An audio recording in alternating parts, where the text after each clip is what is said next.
नमस्कार, मैं हूं अनीता और आप देख रहे हैं मैं भी भारत का न्यूज बुलेटिन आदिवासी डेली। आज के बुलेटिन में चर्चा होगी आदिवासी बहुल पूर्वोत्तर के 3 राज्यों के चुनाव परिणामों और आदिवासी राजनीति के भविष्य की। मध्य प्रदेश में शिवराज सरकार के बजट में आदिवासियों के लिए बड़ी घोषणा। तेलंगाना में सीपीएम नेता वृंदा करात ने मोदी सरकार पर लगाया आदिवासियों के अधिकारों को खत्म करने की साजिश का आरोप। एमबीबी पोल में जानेंगे क्यों खारिज होते हैं वनाधिकार के तहत आदिवासियों के पट्टे। अस्मिता और अधिकार में आज आपको बताएंगे नागालैंड में आज का दिन ऐतिहासिक कैसे बन गया। तो शुरुआत करते हैं हेडलाइंस के साथ। त्रिपुरा में 60 में से 32 सीटों पर बीजेपी ने दर्ज की जीत। 13 सीटों के साथ दूसरे स्थान पर टिपरामोथा। मेघालय में फंसा पेंच, त्रिशंकु विधानसभा के आसार। नागालैंड में फिर बनेगी एनडीपीपी बीजेपी गठबंधन सरकार। मध्य प्रदेश के बजट में एससी/एसटी पर फोकस। आदिवासियों के लिए 36,950 करोड़ का प्रावधान। तमिलनाडु में आदिवासी और दलित संगठनों ने एससी/एसटी उपयोजनाओं के फंड को सही तरीके से खर्च करने के लिए की कानून बनाने की मांग। मुख्यमंत्री को भेजा प्रस्ताव। पूर्व सांसद वृंदा करात ने मोदी सरकार पर साधा निशाना। कहा आदिवासियों के अधिकार और आरक्षण को खत्म करना चाहती है केंद्र सरकार। एमबीबी पोल में वन अधिकार के तहत आदिवासियों के पट्टों को खारिज करती राज्य सरकारों के रवैये पर करेंगे चर्चा। और अब खबरें विस्तार से। आज के बुलेटिन की शुरुआत करते हैं बड़ी खबर से। पूर्वोत्तर के 3 आदिवासी बहुल राज्यों त्रिपुरा, नागालैंड और मेघालय में 60 विधानसभा सीटों के लिए चुनाव हुए थे, जिनका आज परिणाम आ गया है। इन तीनों राज्यों के चुनाव परिणामों का भारत में आदिवासी या जनजातीय समुदायों की राजनीति के लिए क्या मतलब है, इस पर चर्चा से पहले आइए परिणामों पर एक नजर डाल लेते हैं। शुरुआत करते हैं त्रिपुरा के साथ।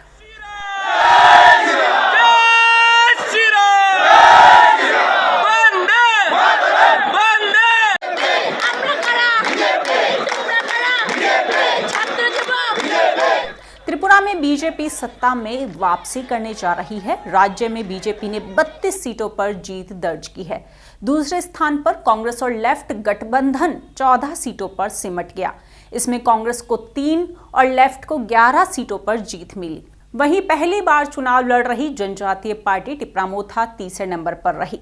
टिपरामोथा ने 13 सीटों पर जीत दर्ज की है। हालांकि सीटों के हिसाब से टिपरामोथा अब राज्य में दूसरा सबसे बड़ा दल बन गया है। राज्य में विधानसभा की 60 सीटें हैं। इनमें से अनुसूचित जनजाति के लिए 20 सीटें आरक्षित है। इन सीटों पर टिपरामोथा ने बीजेपी और लेफ्ट दोनों को ही हराया है। एक पार्टी, आंचलिक पार्टी जिसने किसी से सहायता नहीं लिया और खुद के बलबूते में लड़कर 13 सीट लेकर आए, उसका एक मैसेज दिया है कि हम लोग अगर एक रहेंगे तो हमें कुछ मिल सकता है। अब देखते हैं आने वाले दिन में ये पार्टी जो सब लोग आंचलिक पार्टी को छोटा पार्टी बोलते थे, आज त्रिपुरा में सेकंड बिगेस्ट पार्टी हो गया है। बीजेपी नंबर 1 पार्टी है, त्रिपुरा नंबर 2 पार्टी है, सीपीएम नंबर 3 है और कांग्रेस नंबर 4 है। तो नंबर 0 से नंबर 2 आना भी एक आसान चीज़ नहीं होता है। हमने किया है। मैं सब अपने वॉरियर्स का तो थैंक यू बोलना चाहता हूँ, हमबाई बोलना चाहता हूँ।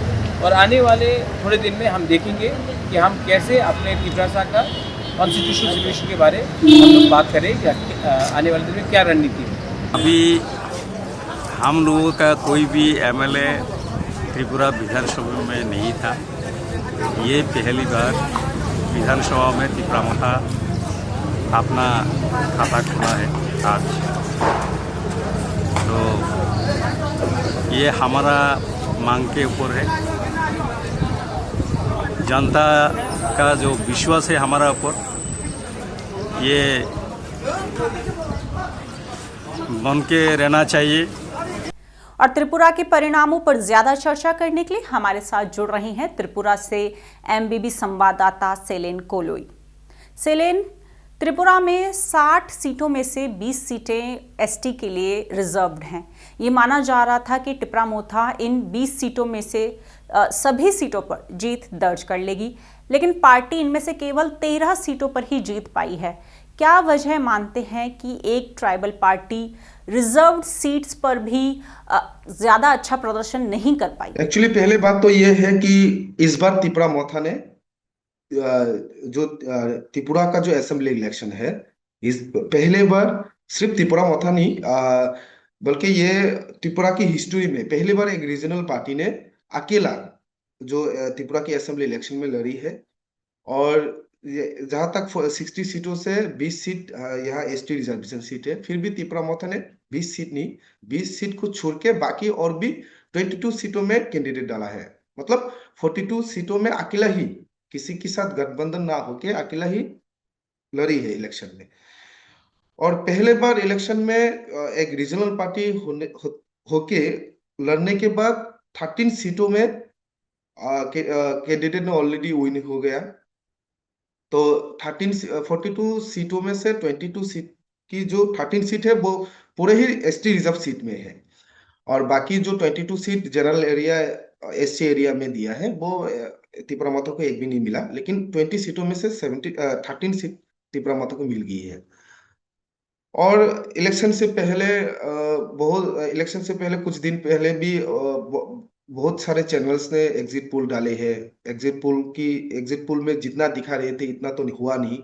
और एक बात है कि इलेक्शन से पहले जब त्रिपुरा मोथा हो या और भी पार्टी का जब कैंपिंग चल रही थी, तब कैंपिंग का नजारा जो हुआ था, एक्चुअली रिजल्ट वो नहीं निकला। तो वजह ये होगा शायद कि त्रिपुरा में जो 20 रिजर्व सीट है, 20 रिजर्व सीटों में कुछ सीट ऐसा है कि जहां पूरे एसटी सीटों में 90% या 99% एसटी होना चाहिए थे। कुछ सीटों में 90% एसटी नहीं है, कुछ सीटों में 40% है, कुछ सीटों में 50% है।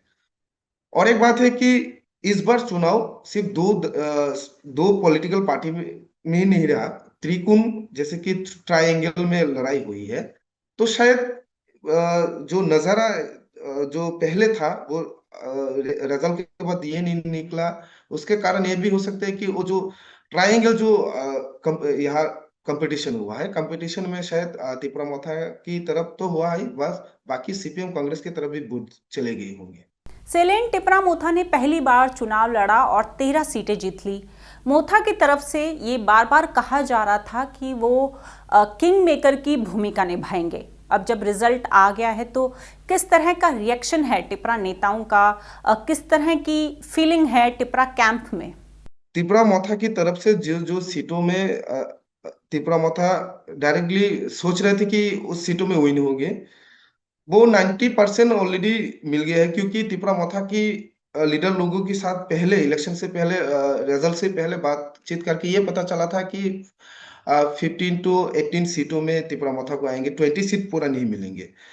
और एक बात है कि जैसे कि यहाँ त्रिपुरा का जो असेंबली इलेक्शन होते हैं 60 सीटों में, तो 20 सीट छोड़ के बाकी 40 सीट ही जनरल और एससी सीट बाकी लोगों के लिए है। तो 20 सीटों में अगर त्रिपुरा मोथा जीत भी जाए तो बाकी जो 40 सीट है, 40 सीटों में ऑलरेडी बीजेपी अगर कैप्चर कर, मतलब 31 जिस पॉलिटिकल पार्टी को 31 सीट मिलेंगे वही सरकार बनेंगे। लेकिन इस बार इलेक्शन में क्या हुआ, जैसे कि बीजेपी और कांग्रेस गठबंधन होकर बीजेपी के खिलाफ लड़े थे, लेकिन बीजेपी के खिलाफ लड़ने के बाद भी जैसे सीपीएम और कांग्रेस का जो कैंपिंग वगैरह हुआ है वो शायद ज्यादा जोर नहीं दिया गया है, शायद जम के कैंपिंग नहीं किया होगा, इसलिए 40 सीटों में है, 40 सीटों से बीजेपी को ही मेजोरिटी मिल गया। लेकिन एसटी जो सीट है, एसटी सीटों में बीजेपी को ज्यादातर मेजोरिटी नहीं मिला, क्योंकि 13 सीट त्रिपुरा मोथा को मिल गया है ये पहले बार, और बीजेपी को 2-3 सीटों में ही मेजोरिटी मिला है। TAADC यानी त्रिपुरा जनजातीय स्वायत्त जिला परिषद में त्रिपुरा मोथा है, और अभी के जो नंबर हैं, जो सीटें त्रिपुरा मोथा को मिली हैं, उन्हें देखकर ये साफ लग रहा है कि पार्टी राज्य में मुख्य विपक्षी दल बन गया है। क्या त्रिपुरा मोथा एक स्थापित राजनीतिक दल के तौर पर उसे देखा जाएगा, या फिर पार्टी के लिए सरवाइव करना मुश्किल होगा? क्या फ्यूचर देखते हैं आप त्रिपुरा मोथा का? बात तो ये है कि पिछले जो चुनाव थे जब 2018 में चुनाव हुए थे, बीजेपी पहले बार सरकार में आई थी। 5 साल के बाद फिर बीजेपी सरकार में आने वाला है। तो तब बीजेपी अकेला सरकार में नहीं आए थे।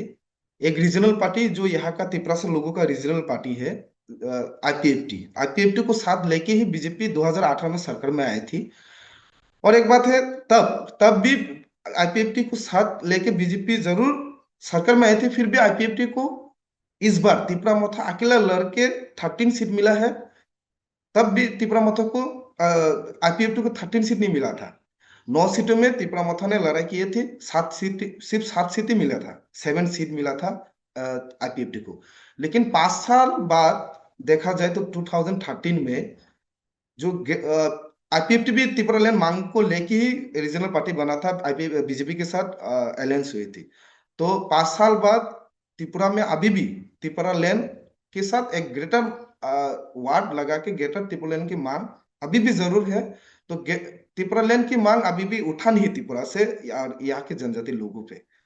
तो पिछले आईपीएफटी ने जो एसटी सीटों में सिर्फ 7 सीट ही लिए थे, तो इस बार त्रिपुरा मोथा अकेला लड़के 13 सीट लाया। तो इस देखा जाए तो जो त्रिपुरा मोथा का फ्यूचर जो है, तो इस बार त्रिपुरा मोथा पहले बार एक रीजनल पार्टी होके त्रिपुरा की असेंबली में लड़ने के बाद विरोधी या ओपोजिशन पार्टी भी बन सकता है त्रिपुरा मोथा। और एडीसी में तो मेजोरिटी लेके त्रिपुरा मोथा ऑलरेडी सरकार में है। तो शायद लोगों की अभी ये सोच है, जो यहाँ का लोकल पीपल का सोच है कि अगर त्रिपुरा मोथा एक ओपोजिशन पार्टी बन के त्रिपुरा में अगर रहेंगे तो शायद एडीसी की डेवलपमेंट के लिए कुछ काम हो सकता है। और इस बीच त्रिपुरा से छुटपुट हिंसा की खबरें भी मिल रही हैं। टिपरा मोथा ने दावा किया है कि बीजेपी उनके समर्थकों के साथ मारपीट कर रही है। खबरों के मुताबिक कुछ अनुसूचित जनजातीय इलाकों में हिंसा हुई है। वहीं पड़ोसी राज्यों मेघालय और नागालैंड के चुनाव परिणाम भी आ चुके हैं। मेघालय की बात करें तो यहाँ कुल 60 सीटें हैं, जिनमें से 55 सीटें अनुसूचित जनजाति के लिए आरक्षित है। मेघालय में इस बार किसी भी पार्टी को पूर्ण बहुमत नहीं मिला है। हालांकि एनपीपी सबसे बड़ी पार्टी बनकर उभरी है। ऐसे में यहाँ त्रिशंकु विधानसभा के आसार नजर आ रहे हैं। चुनाव परिणाम देखें तो मुख्यमंत्री कोनराड संगमा के नेतृत्व में सत्तारूढ़ पार्टी नेशनल पीपुल्स पार्टी को 25 सीटों पर जीत मिली है। वहीं यूनाइटेड डेमोक्रेटिक पार्टी को 11 सीटें, कांग्रेस को 5, तृणमूल कांग्रेस को भी 5, वॉइस ऑफ पीपुल्स पार्टी को 4, बीजेपी को 3, Hill State People's Democratic Party और पीपुल्स डेमोक्रेटिक फ्रंट को 2-2 सीटों पर जीत मिली है। वहीं 2 सीटों पर निर्दलीय उम्मीदवारों ने जीत दर्ज की है। परिणामों को देखते हुए ये माना जा रहा है कि त्रिशंकु विधानसभा की स्थिति में एनपीपी एक बार फिर बीजेपी और छोटी पार्टियों के साथ हाथ मिला सकती है। 60 सीटों वाली मेघालय में बहुमत के लिए 31 सीटें चाहिए। ऐसे में राज्य में एक बार फिर गठबंधन की सरकार बनती दिख रही है। वहीं नागालैंड की बात करें तो यहाँ भी 60 विधानसभा सीटें हैं। इनमें से 59 सीटें अनुसूचित जनजाति के लिए आरक्षित है। राज्य में एक बार फिर एनडीपीपी और बीजेपी गठबंधन की सरकार बनती दिख रही है, यानी एक बार फिर नेफ्यू रियो प्रदेश के मुख्यमंत्री बनेंगे। ये दोनों दल गठबंधन में चुनाव लड़ रहे थे, जहां एनडीपीपी को 25 तो बीजेपी को 12 सीटों पर जीत मिली है, यानी दोनों मिलाकर बहुमत के आंकड़े को पार कर गई हैं। बाकी दलों की बात करें तो कांग्रेस को 7, नेशनल पीपुल्स पार्टी को 5, लोक जनशक्ति पार्टी रामविलास को 3, नागा पीपुल्स फ्रंट और Republican party of India Athawale को 2-2 सीटें मिली हैं। वहीं जनता दल यूनाइटेड को 1 सीट पर जीत मिली है, जबकि 4 सीटों पर निर्दलीय उम्मीदवारों ने जीत दर्ज की है। और आज के चुनाव परिणामों का भारत में आदिवासी राजनीति के लिए क्या मतलब है, इस पर चर्चा करने के लिए हमारे साथ स्टूडियो में मौजूद हैं मैं भी भारत के संपादक श्याम सुंदर। श्याम, त्रिपुरा के चुनाव के रिजल्ट आ चुके हैं। पहली बार एक जनजातीय पार्टी टिपरा मोथा मैदान में उतरी। 42 सीटों पर उसने उम्मीदवार उतारे। हालांकि सिर्फ 13 सीटें जीत पाई हैं, लेकिन इसे आप कैसे देखेंगे? नॉर्थ ईस्ट में एक ट्राइबल पार्टी ने पहली बार चुनाव में अच्छा प्रदर्शन किया है। नहीं, इस बात में तो कोई दो राय नहीं है कि त्रिपुरा की राजनीति को अगर देखेंगे जी। और उसमें टिपरा मोथा जिस तरह से आया राजनीति में, पहले उन्होंने ऑटोनोमस डिस्ट्रिक्ट काउंसिल में बीजेपी को हराया और उसके बाद वो अपने दम पर चुनाव लड़ने के लिए उतरे त्रिपुरा में। उस लिहाज से अगर आप देखेंगे तो 20 रिजर्व सीट जहां उनको बड़ा प्लेयर माना जा रहा था जी, वहां पर उन्होंने 13 सीटें जीती हैं। तो ये अपने आप में अगर स्ट्राइक रेट की बात करेंगे तो काफी हाई स्ट्राइक रेट है, 50% से ज्यादा की स्ट्राइक रेट है। वो बात दीगर है कि टिपरा मोथा ने ये उम्मीद की थी कि जिस तरह की भीड़ उमड़ रही थी उनकी रैलियों में, खास तौर पर जिनको वो बुबागरा कहते हैं, प्रद्योत किशोर माणिक्य जो रॉयल फैमिली से आते हैं और चीफ हैं टिपरा मोथा के, तो उन्होंने एक बड़ी जीत की उम्मीद की थी। कम से कम वो 18 से 20 सीटों का दावा कर रहे थे। लेकिन उनके जो रणनीतिकार थे, जब हमारी उनसे बात हो रही थी, चित्रता गई थी त्रिपुरा और वो जब लौटी थी तो उनका भी यही कहना था कि 10 से 12-13 सीटों के बीच में टिपरा मोथा जीत सकती है, जो उनके नेता जिसे रियलिस्टिक मान रहे थे जी। तो पहली नजर में टिपरा मोथा ने कोई बुरा प्रदर्शन नहीं किया है और टिपरा मोथा सेकंड लार्जेस्ट पार्टी बनके उभरी है त्रिपुरा की राजनीति में। लेकिन टिपरा मोथा का ये दावा करना कि वो अपने दम पर त्रिपुरा में सरकार बनाएगी, उन्होंने 42 सीटें लड़ी, मुझे लगता है कि वो संभव नहीं था और ये टिपरा मोथा भी कहीं ना कहीं जानती थी।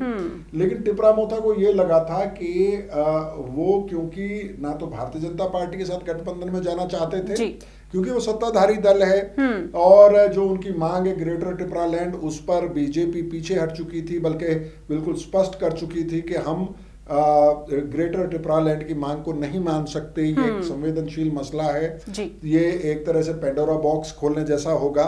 तो बीजेपी के साथ वो जा नहीं सकते थे, लेफ्ट और कांग्रेस भी उनको लिख कर देने के लिए तैयार नहीं थे। तो वैसे में थोड़ा सा मतलब उन्होंने अपने दायरे को बड़ा करने की कोशिश की, लेकिन उन्हें इतनी उम्मीद जरूर थी कि अगर वो सरकार अपने दम पर नहीं भी बना पाएंगे तो वो किंग मेकर की भूमिका में जरूर होंगे, जैसे क्योंकि पिछली बार आईपीएफटी के भरोसे ही बीजेपी ने सरकार बनाई थी त्रिपुरा में।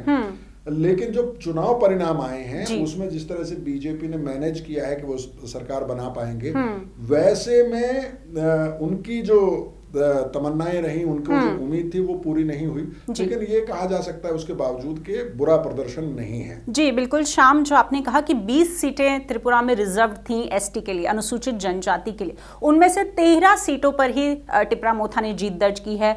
लेकिन इस चुनाव में एक बड़ा मुद्दा था ग्रेटर टिपरा लैंड का मुद्दा। माना जा रहा था कि उसी मुद्दे के इर्द गिर्द ये चुनाव लड़ा गया, उसको लेकर लगातार बातचीत होती रही। तो मेरा सवाल ये है कि चाहे वो ये चुनाव हो या इससे पहले पिछले साल गुजरात में चुनाव हुआ, भारतीय ट्राइबल पार्टी जो बीटीपी है वो एक भी सीट नहीं जीत पाई एसटी रिजर्व्ड सीटों पर, वहां उनको वोट नहीं मिले। त्रिपुरा को भी कम सीटें मिली। माना जा रहा था कि टिपरा जो है वो टीटीए डीसी में है तो 20 सीटें तो आराम से जीत लेंगी, लेकिन उसमें भी कम सीटें। क्या वजह है कि जो ट्राइबल पार्टियां हैं वो अनुसूचित जनजाति की जो रिजर्व सीट्स हैं उन पर उतना अच्छा प्रदर्शन नहीं कर पाती हैं? देखिए, इसमें इसकी कई वजह हैं। एक वजह बहुत सिंपल सी है कि जो भी राजनीतिक दल बन रहे हैं अभी आदिवासियों के, वो शैशव अवस्था में है, शुरुआत हो रही है। अगर आप गोंडवाना गणतंत्र पार्टी को छोड़ दें जिसको अभी कुछ समय हो चुका है, तो जो ज्यादातर राजनीतिक दल बन रहे हैं वो भारतीय ट्राइबल पार्टी हो, इससे पहले आईपीएफटी बना था, या जो नॉर्थ ईस्ट के अलग अलग राज्यों में और राजनीतिक दल बने हैं उनके, अभी ट्राइबल इलाकों में उतना अनुभव नहीं है, राजनीतिक अनुभव। ये बात सही है कि ट्राइबल नेता चुनाव लड़ते रहे हैं, वो राष्ट्रीय दलों में रहे हैं, लेकिन एक राजनीतिक दल बनाना और उस राजनीतिक दल का एक प्रभाव क्षेत्र क्रिएट करना और राज्य की राजनीति में अपने आप को अपरिहार्य बना लेना, इंडिस्पेंसिबल बना लेना, ये समय लगता है, इसमें समय लगता है। तो गुजरात में जैसे भारतीय ट्राइबल पार्टी, आपने कहा एक भी सीट नहीं जीत पाई जबकि उनके 2 विधायक थे। उसमें जो छोटू भाई वसावा हैं वो लंबे समय से चुनाव जीतते रहे हैं, उनके बेटे महेश वसावा वो भी विधायक थे डेडियापाड़ा विधानसभा क्षेत्र से। लेकिन भारतीय ट्राइबल पार्टी भी अपेक्षाकृत नई पार्टी है, तो और बड़ी पार्टियों से उनका सामना है। और बड़ी पार्टियों में आप भारतीय जनता पार्टी जो सत्ताधारी पार्टी है या कांग्रेस पार्टी है या लेफ्ट पार्टीज हैं, तो एक तो ये वजह है कि वो अभी अपेक्षाकृत नए हैं राजनीति में दल के तौर पे।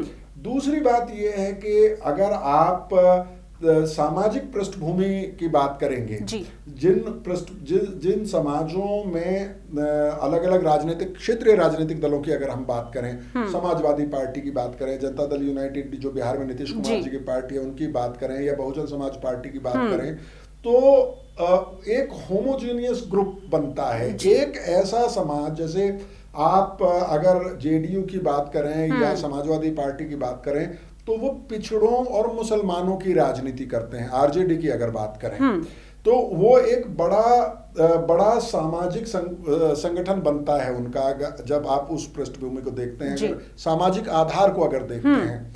वहीं अगर आदिवासी राजनीतिक दलों के मामले में आप देखेंगे तो आदिवासी समुदाय जो है वो विविधताओं से भरा हुआ समुदाय है। अब ये जरूर है कि जैसे ग्रेटर टिपरालैंड की मांग एक केंद्रीय मांग बनी वहां पर और अच्छा प्रदर्शन किया टिपरालैंड ने, वैसे ही भीलिस्थान की मांग हो रही है गुजरात, महाराष्ट्र, राजस्थान, मध्य प्रदेश के कुछ इलाकों को मिला के, और भारतीय ट्राइबल पार्टी उसको एक वक्त में लीड कर रही थी। लेकिन अब और कई ऐसे संगठन हैं आदिवासियों के। राजस्थान में आदिवासी परिवार के नाम से एक संगठन है जो इस मांग को वैचारिक आधार देकर और लगातार अपने समाज में उसका प्रचार कर रहा है। तो अभी कोई एक ऐसा मुद्दा या ऐसा कोई एक सामाजिक आधार आदिवासी राजनीतिक दलों को नहीं मिल रहा है। लेकिन हाँ, पॉकेट्स में आप देखेंगे, चाहे वो मध्य प्रदेश में जैस को आप देख लें या भारतीय ट्राइबल पार्टी को गुजरात और राजस्थान में देख लें, गोंडवाना गणतंत्र पार्टी है मध्य प्रदेश हो, छत्तीसगढ़ हो, महाराष्ट्र हो, वहां देख लें, तो पॉकेट्स में है अभी। और आदिवासी भारत क्योंकि विविधताओं से भरा हुआ भारत है, समाज में काफी आपको अलग अलग तरह के डिवीजन मिलेंगे, तो इसलिए उनके लिए चुनौती काफी बड़ी है। शाम, इस साल कई राज्यों में विधानसभा के चुनाव होने हैं और अगले साल लोकसभा के चुनाव होने हैं। इस वक्त देश की राजनीति के केंद्र में आदिवासी हैं, हर जगह उनकी चर्चा हो रही है। तो ऐसे में आपको क्या लगता है कि अगले साल आदिवासियों के लिए कैसा रहेगा राजनीतिक तौर पर? नहीं, देखिए, जहां तक आदिवासियों का मसला है और आदिवासी मुद्दों का मसला है, ये बात अच्छी है और ये बात सच भी है, जैसे आपने कहा कि राजनीतिक पटल पर अब आदिवासियों की चर्चा हो रही है, राष्ट्रीय स्तर पर उनकी चर्चा हो रही है, और चाहे वो भारतीय जनता पार्टी हो चाहे दूसरी पार्टियां हो, अब आदिवासी समुदायों और आदिवासी समुदायों के मुद्दों पर विचार कर रहे हैं। और भारतीय जनता पार्टी खास तौर पर राष्ट्रीय स्तर पर आदिवासियों को एक बड़े वोट बैंक के तौर पर कल्टीवेट करने की कोशिश कर रही है। उसमें उसको काफी हद तक आप देखेंगे कि कामयाबी भी मिलती हुई नजर आ रही है। लोकसभा चुनाव से पहले कई राज्यों में चुनाव होंगे, मध्य प्रदेश में चुनाव होगा, छत्तीसगढ़ में चुनाव होगा, राजस्थान में चुनाव होगा, और यहाँ पर भी आदिवासी मतदाता जो है वो काफी बड़ी तादाद में है। तो वहाँ पर पहली परीक्षा होगी कि जो आदिवासी संगठन है, मसलन जैसे मैंने कहा कि राजस्थान में भारतीय ट्राइबल पार्टी भी मौजूद है और आदिवासी परिवार नाम से अभी एक संगठन है जिसमें काफी नौजवान हैं, वो भी काफी प्रचार कर रहे हैं और उनका भी इरादा राज्य के चुनाव में कुछ उम्मीदवार उतारने का जरूर है। वो कितना कामयाब होगा वो देखने वाली बात है जी। मध्य प्रदेश में जयस नाम का जो संगठन है, हीरालाल अलावा जो उनके नेता हैं, वो कांग्रेस से अभी विधायक हैं, लेकिन वो भी ये कह रहे हैं कि वो आदिवासी युवाओं को लाना चाहते हैं राजनीति में।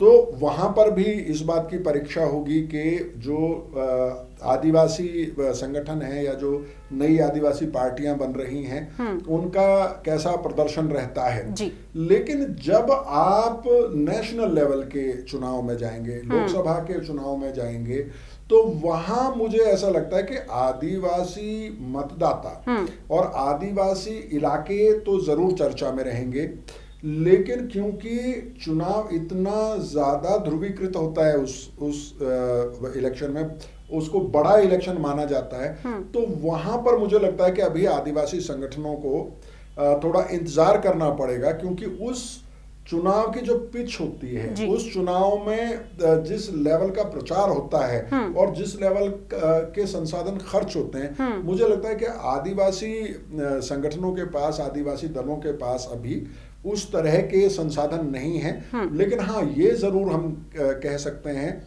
कि उन चुनावों में भी कुछ पॉकेट्स में ये जो आदिवासी संगठन है या आदिवासी दल हैं अपनी उपस्थिति दर्ज कराने की कोशिश जरूर कर सकते हैं। ठीक, बहुत बहुत शुक्रिया श्याम हमारे साथ जुड़ने के लिए, धन्यवाद। और अब पूर्वोत्तर से चलते हैं मध्य प्रदेश। मध्य प्रदेश में विधानसभा चुनावों से पहले शिवराज सरकार ने आम लोगों के लिए पिटारा खोल दिया है। प्रदेश विधानसभा में बुधवार को वित्त वर्ष 2023-24 के लिए बजट प्रस्तुत किया गया। इस बार प्रदेश के लिए 3,14,025 करोड़ का बजट रखा गया है। इस बार के बजट में शिवराज सरकार ने महिलाओं के साथ अनुसूचित जाति और अनुसूचित जनजाति का भी विशेष ध्यान रखा है। SC/ST के कल्याण योजनाओं के लिए 60 करोड़ की राशि का प्रावधान किया गया है। इसमें भी अनुसूचित जनजाति उपयोजना के लिए साल 2023-24 के लिए 36,950 करोड़ रुपए का प्रावधान रखा गया है, जो कि इस कार्यकाल के पिछले 4 सालों से 37% ज्यादा है। इसके साथ ही SC/ST OBC, महिलाएं, विमुक्त और घुमंतु के लिए रोजगार के लिए 252 करोड़ का प्रावधान किया गया है। इसमें भी अनुसूचित जनजाति वर्ग के युवाओं के लिए बजट में 60 करोड़ की राशि रखी गई है। अपने बजट भाषण में राज्य के वित्त मंत्री ने बताया कि प्रदेश में नवंबर 2022 से पेसा कानून लागू कर दिया गया है। प्रदेश के आदिवासी बहुल 89 विकास खंडों में सिकल सेल एनीमिया को खत्म करने के लिए प्रयास किए जा रहे हैं। अब तक 2,75,000 के करीब व्यक्तिगत और 29,000 सामुदायिक वनाधिकार प्रमाण पत्र जारी किए गए हैं। साथ ही ST कल्याण योजनाओं के लिए जनजाति प्रकोष्ठ का गठन किया गया है। आपको बता दें, शिवराज सरकार का ये इस कार्यकाल का अंतिम बजट है, क्योंकि इसी साल नवंबर-दिसंबर में प्रदेश में विधानसभा चुनाव होने हैं। ऐसे में अपनी आखिरी बजट में शिवराज सरकार ने सभी वर्गों को साधने की कोशिश की है। और अब चलते हैं मध्य प्रदेश से तमिलनाडु। तमिलनाडु में SC/ST के कल्याण पर पैसे खर्च नहीं हो पाने की स्थिति में अब कुछ संगठनों ने इस मामले में कानून बनाने की मांग की है। दरअसल तमिलनाडु सरकार SC/ST वर्गों के लिए आवंटित पैसे का 37% भी खर्च नहीं कर पाई थी, जिसके बाद कुछ संगठनों ने इन निधियों को नियंत्रित करने और जवाबदेही स्थापित करने के लिए एक विशेष कानून बनाने की मांग की। राज्य में आदिवासी एकजुटता परिषद, दलित आर्थिक अधिकार आंदोलन और social awareness society for youth सहित गैर सरकारी संगठनों ने जन मसौदा विधेयक प्रस्ताव तैयार किया है। ये प्रस्ताव राज्य के मुख्यमंत्री M.K. स्टालिन को भेजा गया है। प्रस्ताव के मुताबिक राज्य अनुसूचित जाति विकास प्राधिकरण यानी SSCDA और राज्य अनुसूचित जनजाति विकास प्राधिकरण यानी SSTDA के रूप में नोडल एजेंसी की स्थापना की जाए। SC/SP और TSP योजनाओं की बात हो तो ग्राम पंचायतें महत्वपूर्ण भूमिका निभाए। जहां तक संभव हो ग्राम पंचायत विकास योजना के लिए दिशा निर्देश भी दे। ऐसे कार्यक्रम और योजनाएं जो सीधे और विशेष रूप से दलित और आदिवासी समुदायों के लाभ के लिए होंगी, उन्हें SC/SP और TSP द्वारा वित्त पोषित किया जाए। बजट से पहले SSCDA और SSTDA को दलित और आदिवासी हितधारकों के साथ परामर्श करना चाहिए। जनजातीय उपयोजना निधि के खर्च की निगरानी और पारदर्शिता के लिए तंत्र बनाया जाए। आपको बता दें, राज्य में सत्तारूढ़ DMK गठबंधन की सहयोगी पार्टी VCK ने भी इस प्रस्ताव को समर्थन दिया है। और अब तमिलनाडु से चलते हैं तेलंगाना। आदिवासी अधिकार मंच की राष्ट्रीय नेता और पूर्व सांसद बृंदा करात ने मोदी सरकार को निशाने पर लिया है। उन्होंने कहा कि बीजेपी देश में आदिवासियों के लिए भारत के संविधान द्वारा प्रदत्त अधिकारों को रद्द करने की कोशिश कर रही है। साथ ही लाखों आदिवासियों के हितों की कीमत पर आदिवासी उपयोजना को रद्द करने पर भी विचार कर रही है। पूर्व सांसद बृंदा करात मृयालगुड़ा में पूर्व विधायक जुलाकांति रंगारेड्डी को समर्थन देने और रैली करने पहुंची थी। इस दौरान उन्होंने तेलंगाना गिरिजन संगम की एक जनसभा को संबोधित किया। इस दौरान उन्होंने बजट पर भी नाराजगी जताई और कहा कि बजट का 2.7% आदिवासियों के कल्याण के लिए आवंटित किया गया था, जो देश की जनसंख्या का 8.6% है। पूर्व सांसद ने कहा कि केंद्र को जनजातीय कल्याण के लिए उनकी आबादी के अनुपात में बजटीय आवंटन करना चाहिए। इतना ही नहीं, उन्होंने आदिवासियों के मुद्दों के प्रति असंवेदनशील होने के लिए केंद्र की कड़ी आलोचना की। आपको बता दें, तेलंगाना में इस साल विधानसभा के चुनाव होने हैं। उससे पहले सभी पार्टियों ने तैयारियां शुरू कर दी हैं। ये माना जा रहा है कि CPM को BRS के साथ गठबंधन के हिस्से के रूप में मृयालगुड़ा विधानसभा सीट आवंटित की जाएगी। राज्य में कुल 119 विधानसभा सीटें हैं, जिनमें से 19 सीटें अनुसूचित जनजाति के लिए आरक्षित हैं।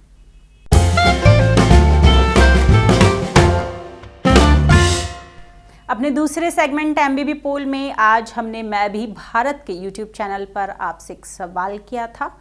वो सवाल था, एक ताज़ा अध्ययन के अनुसार ये पाया गया कि वन अधिकार कानून 2006 के तहत पट्टे के लिए आदिवासियों के दावों को खारिज करने के लिए राज्य सरकारें आधारहीन तर्कों का सहारा लेती है।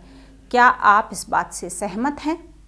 इस सवाल के जवाब में सबसे ज्यादा यानी 86% लोगों ने माना कि सरकारें अक्सर पट्टे देने में आनाकानी करती हैं, जबकि 10% के मुताबिक सरकारों को दस्तावेजों के आधार पर ही पट्टा देना चाहिए, तो वहीं 5% ने पता नहीं का ऑप्शन चुना। लेकिन हमने ये सवाल क्यों पूछा था? केंद्र और राज्य सरकारें हमेशा आदिवासियों के हितों का दावा करती रही हैं। ऐसे में कई बार ये भी बताया जाता है कि कितने आदिवासियों को वनाधिकार पट्टे बांटे गए। लेकिन हाल ही में डाउन टू अर्थ पत्रिका में एक रिपोर्ट छपी है। इस रिपोर्ट के मुताबिक देश में वन अधिकार कानून के तहत बहुत कम आवेदकों को पट्टे दिए गए हैं।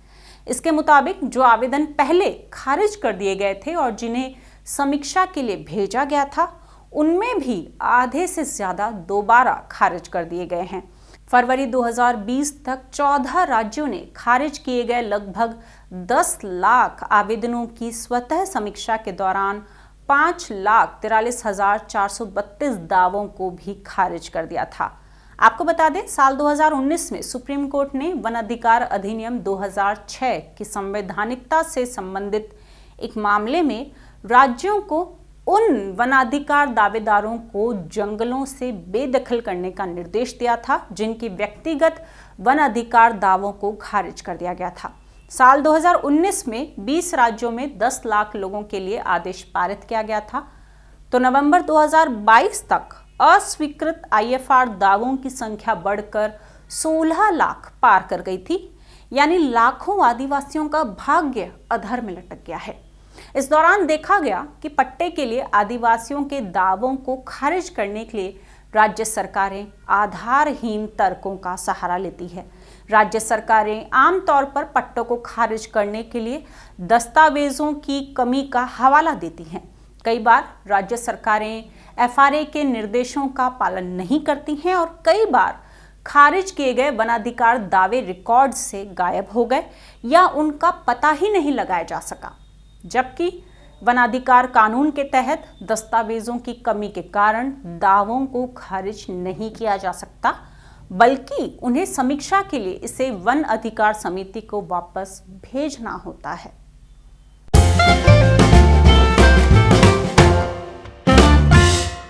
अपने तीसरे और आखिरी सेगमेंट अस्मिता और अधिकार में आज आपको बताएंगे नागालैंड चुनाव के बारे में। नागालैंड साल 1963 में अस्तित्व में आया था, लेकिन गुरुवार यानी आज तक यहां से कोई महिला विधायक नहीं बनी थी। आज विधानसभा चुनावों के परिणाम आते ही राज्य में नया इतिहास जुड़ गया है। राज्य में पहली बार किसी महिला उम्मीदवार ने विधानसभा चुनाव जीता है और पहली बार एक ही साथ 2 महिला उम्मीदवारों ने जीत दर्ज की है। दीमापुर 3 विधानसभा से एनडीपीपी की हेक्कानी जखालू ने जीत दर्ज की है। उन्होंने लोजपा रामविलास की अजेतो जिमोमी को 1536 वोटों से मात दी। जाखलू को 2018 में नारी शक्ति अवार्ड मिला था। उन्होंने दिल्ली विश्वविद्यालय से स्नातक और सैन फ्रांसिस्को में पढ़ाई की है।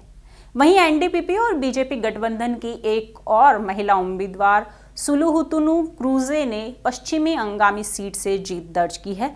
उन्होंने निर्दलीय उम्मीदवार केने जाखो नखोरो को 12 वोटों के मामूली अंतर से हरा दिया। क्रूजू एक सामाजिक कार्यकर्ता भी हैं जो पिछले 24 सालों से नागरिक समाज संगठनों में एक्टिव रूप से काम कर रही हैं। आपको बता दें, राज्य में विधानसभा चुनाव में इस बार 4 महिला उम्मीदवारों को टिकट मिला था। स्थानीय पार्टी एनडीपीपी समेत बीजेपी और कांग्रेस ने एक महिला उम्मीदवारों को मैदान में उतारा था। नागालैंड में आदिवासी संगठनों के दबाव की वजह से अभी तक स्थानीय निकायों में भी महिलाओं के लिए आरक्षण लागू नहीं हो सका है। और ये था आज का हमारा आदिवासी डेली बुलेटिन। अगर आप हमसे जुड़ना चाहते हैं तो नीचे दिए गए व्हाट्सएप नंबर पर हमें मिस कॉल दें। इसके साथ ही अगर आप कोई सुझाव हमें देना चाहते हैं तो कमेंट बॉक्स में लिखकर बताएं। इस वीडियो को लाइक करें, शेयर करें और मैं भी भारत के YouTube चैनल को सब्सक्राइब करना ना भूलें। धन्यवाद।